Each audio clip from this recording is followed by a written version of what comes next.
সচিবালয়ের ৭ নম্বর ভবনে লাগা অগ্নিকাণ্ড তদন্তে মন্ত্রিপরিষদ বিভাগের অতিরিক্ত সচিব খালেদ রহিমকে প্রধান করে ৭ সদস্যের এবং শ্রম মন্ত্রণালয়ের পক্ষ থেকে ২টি কমিটি গঠন করা হয়েছে। ৭ কার্যদিবসের মধ্যে তারা প্রতিবেদন জমা দেবেন। সুরক্ষিত স্থানে এমন আগুন সবাইকে উদ্বিগ্ন করেছে বলে জানিয়েছেন দুর্যোগ ও ত্রাণ উপদেষ্টা। ৮ ঘণ্টা পর নিয়ন্ত্রণে এলেও আগুনে পুড়ে অঙ্গার ৭ নম্বর ভবনের ৬, ৭ ও ৮ তলার বেশিরভাগ কক্ষ। আর বিদ্যুৎ সংযোগ বিচ্ছিন্ন ছিল সচিবালয়ের বেশ কয়েকটি ভবনে। বিঘ্নিত হয়েছে স্বাভাবিক কার্যক্রম। রিপোর্ট করছেন রোকন উদ্দিন।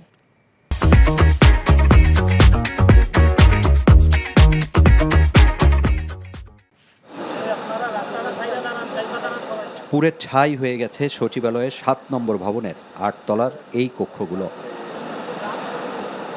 এই চিত্র সড়ক পরিবহন বিভাগের। বুধবার মধ্যরাতে এই ভবনের ৬ তলা থেকে যে আগুনের সূত্রপাত তাই ছড়িয়ে পড়ে ওপরের ৭ ও ৮ তলায়।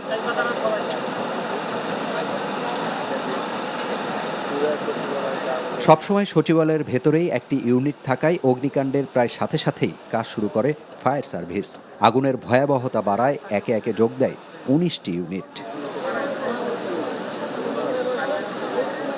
ফায়ার সার্ভিসের গাড়ি সহজে চলাচল করতে না পারায় আগুন নিয়ন্ত্রণে আনতে সময় লেগেছে বলে জানিয়েছেন দুর্যোগ ও ত্রাণ উপদেষ্টা। বলেন, প্রশাসনের প্রাণকেন্দ্রে হঠাৎ এই আগুন উদ্বিগ্ন করেছে সবাইকে। এত সুরক্ষিত জায়গায় এরকম আগুন লেগেছে, সেটা আমাদের সবাইকে তো উদ্বিগ্ন করেছে। তো আশা করছি যে পূর্ণাঙ্গ তদন্তের পরে এটা অতি দ্রুত এটার জানা যাবে। ফায়ার সার্ভিসের ডিরেক্টর ডিজির মতে আরও ১.৫ ঘন্টা আগে আগুন তারা মিটিগেট করতে পারে।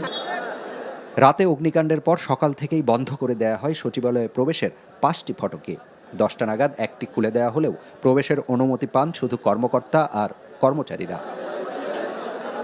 নিরাপত্তার স্বার্থে ৭ নম্বর সহ সচিবালয়ের কয়েকটি ভবনে বিদ্যুৎ সংযোগ বিচ্ছিন্ন করে দেয়া হয়। বন্ধ ছিল লিফটগুলোও। স্বাভাবিক দাপ্তরিক কার্যক্রমও ব্যাহত হয়। দুপুরের পর বের হয়ে আসেন অনেকেই। কাজ করি ৭ নম্বর বিল্ডিং এর ৬ তলায়, স্থানীয় সরকার বিভাগে।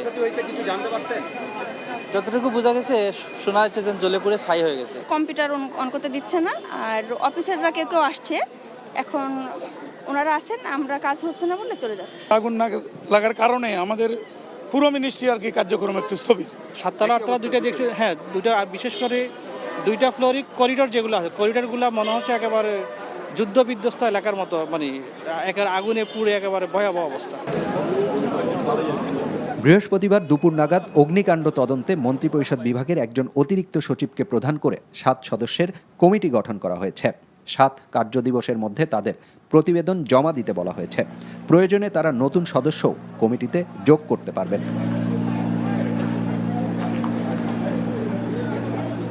কোনো ষড়যন্ত্র হতে পারে, আপনার কাছে কি এরকম কোনো কিছু মনে হয় কিনা? আমি ইনভেস্টিগেশনে আগে আমি কিছু বলতে পারবো না, যেহেতু আমরা এখান থেকে ক্যাবিনেট ডিভিশনে ইনভেস্টিগেশন টিম করে দিছে। ইনভেস্টিগেশনের পরে আমরা এটা আপনার বলতে পারবো। আগুনে পুড়ে যাওয়া কক্ষগুলো সংস্কার সময় সাপেক্ষ ও সেখানকার কার্যক্রম আপাতত অন্য কোথাও সরিয়ে নেওয়া হবে বলে জানিয়েছেন মন্ত্রণালয়ের ঊর্ধ্বতন কর্মকর্তারা। রোকন উদ্দিন, NTV নিউজ, ঢাকা।